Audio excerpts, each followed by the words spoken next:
twese twaturutse ku bantu babiri gusa kandi aba bantu babiri Imana yabaremye yari Imana. Yego. Imana nyifata byose nkuko wabivuze. Imana nyifata nka papa, nka mama, nka murumuna wanjye, buri kimwe cyose. Niko Imana nyifata. Hari ikintu ushaka kumbaza? Ikindi ni nawe wabwira abantu batizera Imana iki? Ngo ndi guhindura ikiganiro kuri wowe. Abantu batizera Imana rero, abantu batemera Imana, icyo nababwira nuko Imana byonyine kuba banayivuga ibyo ngibyo biri kubumva, Imana irahari, irakora cyane. Ndakwemeye. Uri umusitari uri umusitari usenga Imana. Umusitari rero, umusitari mwiza ni umusitari wemera Imana, usenga Imana, niyo umusitari, niyo musirimu cyane ahubwo. Rero Shema, dusoza rero, turagushimira kubw'uyu munsi kuba twakoranye ikiganiro. Murakoze. Dusoza rero, ndashimira buri muntu wese warebye ino video, ukomeza gukora subscribe, share, comments, ubundi ukajya ukurikirana ibiganiro bigiye bitandukanye. Reka mbe mbabwiye akantu rusha mutaragenda. Muzi ya Gopol, imbari ya Gopol ni Pondante. Simumuzi. Muzajye muvuga ngo aririmbi indirimbo jumbisha. Uwo muntu ndamwemera. Yewana ni umusitari. Muzajye muvuga ngo aririmbi. Ako karirimbo niko nakunze. Nizaba kabisa aba big energy, babwira ati aba big energy abo bari bose respect kabisa. Cyane. Turabashimira rero cyane. Ni Mr. Sisco nk'ibisanzwe, umunsi nandi kumwe na Shema Gallein. Turabakunda cyane rero, iteka nzahora nsoza mbabwira yuko mbakunda bidasanzwe, kubera ko muri abantu badasanzwe. Respect kabisa.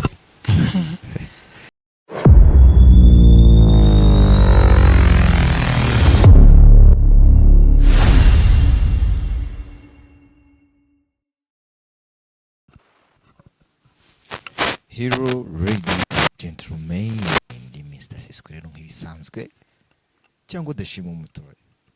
Njya nkunda kubabwira rero ko muri abantu badasanzwe, niyo mpamvu mbakunda bidasanzwe. Respect kabisa.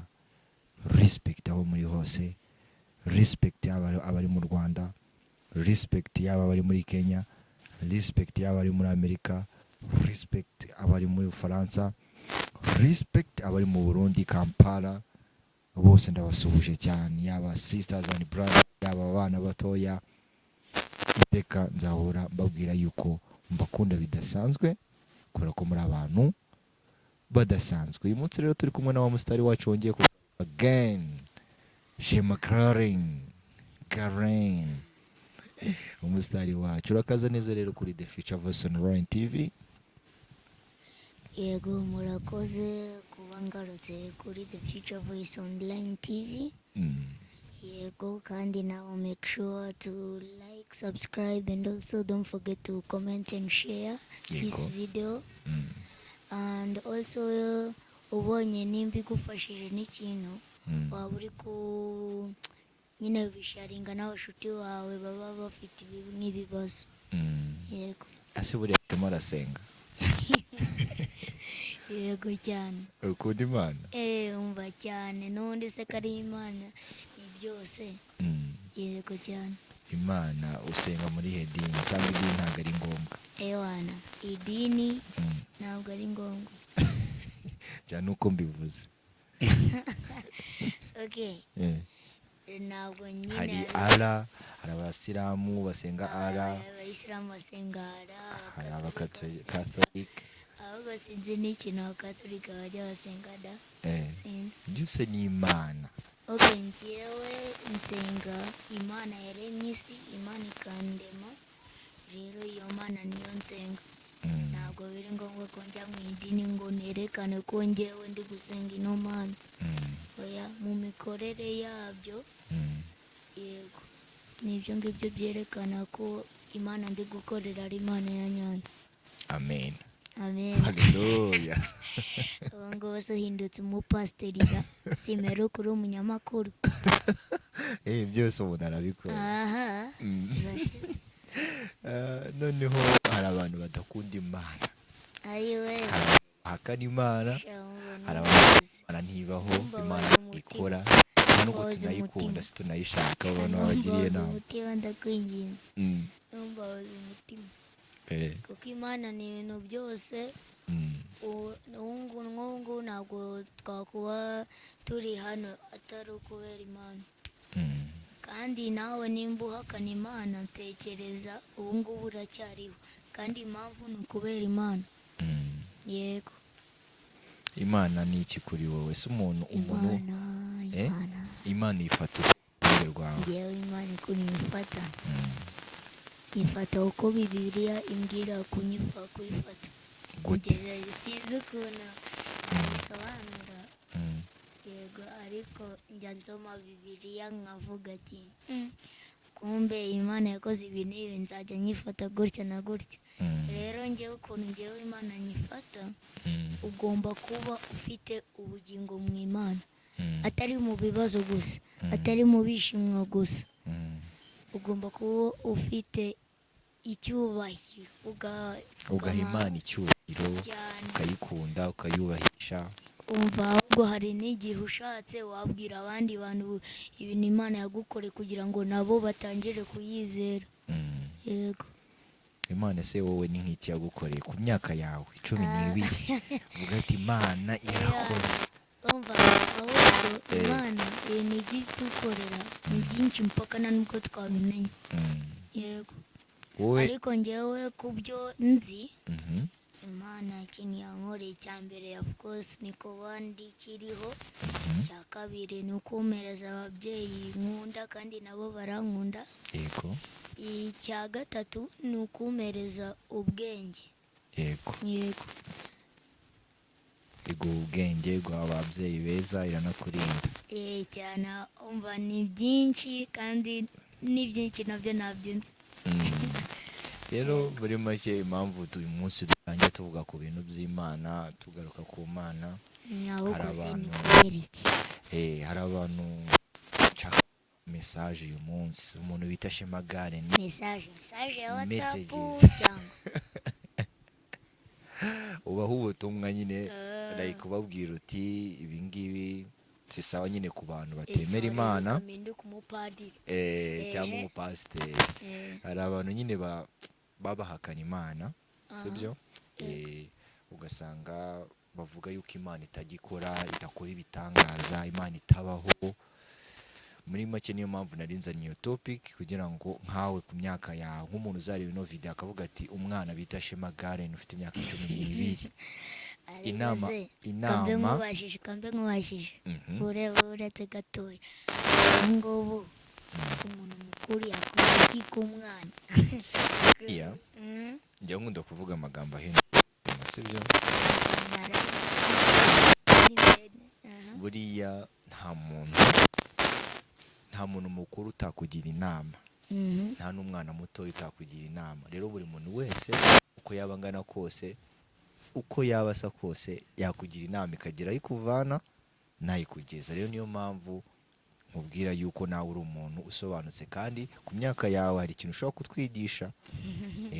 Tukavuga ati Shema Gallein yavuze ibi, nko kwa kuri njya mvuga ni uyu munsi ngiye kuvuga ku magambo ahindura ubuzima. Shema yaravuze ngo ibi n'ibi n'ibi. ahubwo umunsi umwe nzaba ndabona nawe utuwe turi kurebana, sasa kamera nayo itureba tuvugane.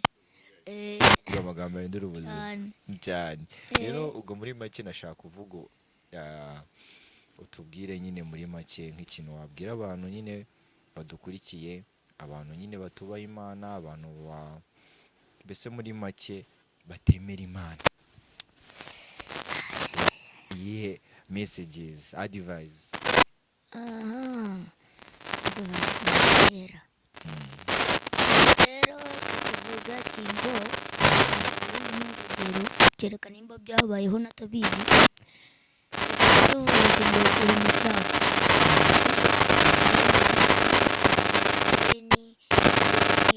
wakabuze amafaranga cyangwa ibindi, reka na buri muntu wese yigeze kugera aho ngaho. rero ariko ubu babivuyemo ubu utekereza impamvu babivuyemo kuko abenshi bo bahita bavuga ati ngo ni kubera ubwenge bwacu ubuse niba aguheje ubwo bwenge si imana impamvu kiriho si imana kandi dufite urukundo ni kubera imana kuko hari abantu baba bakunda cyose cyose bakunda ariko nanone harya umuntu waba nta mafaranga afite aba yishimye rwose akaba ari kumwe n'abashuti ariko senga imana rero impamvu abo bantu babiri batandukanye ni kubera imana ubundi ufite imana uba ufite ibintu byose amafaranga ntabwo yajya imbere y'imana nta kintu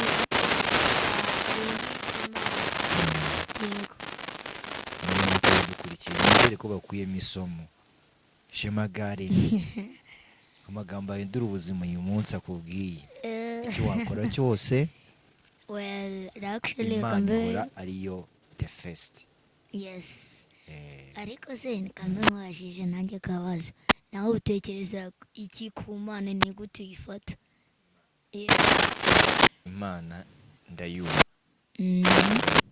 ndayemera ko ikora ikora itangaza kandi Imana ukuntu nyifata nk'umubyeyi wanjye nibyo Imana ni umubyeyi wanjye n'undi twese twaturutse ku bantu babiri gusa kandi abantu babiri ni Imana yabaremye yari Imana yego Imana nyifata byose nk'uko bivuze Imana nyifata nka papa nka mama nka murumuna wanjye buri kimwe cyose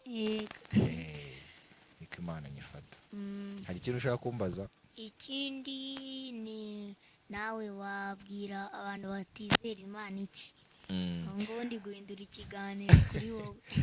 Abantu batizera Imana rero abantu batemera Imana icyo nababwira nuko Imana byonyine kuba banayivuga ibyo ngibyo biri kubumva Imana irahari irakora cyane ndakwemeye uri umusitari uri umusitari usenga Imana umusitari rero umusitari mwiza ni umusitari wemera Imana usenga Imana niyo umusitari niyo musirimu cyane ahubwo rero Shema dusoza rero turagushimira kubw'uyu munsi kuba twakoranye ikiganiro murakoze dusoza rero ndashimira buri muntu wese warebye ino video ukomeza gukora subscribe share comments ubundi ukajya ukurikirana ibiganiro bigiye bitandukanye. Reka mbe mbabwiye akantu rusha mutaragenda muzi ya gopol bari ya gopol pondante simumuzi muzajye muvuga ngo aririmba indirimbo jumbisha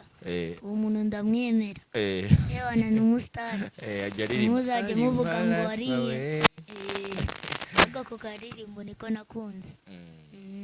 Nizaba kabisa aba big energy babwira ati aba big energy abo bari bose respect kabisa cyane. Turabashimira rero cyane ni Mr Sisco nk'ibisanzwe uyu munsi nandi kumwe na Shema Gallein turabakunda cyane rero iteka nzahora nsoza mbabwira yuko mbakunda bidasanzwe kubera ko muri abantu badasanzwe respect kabisa.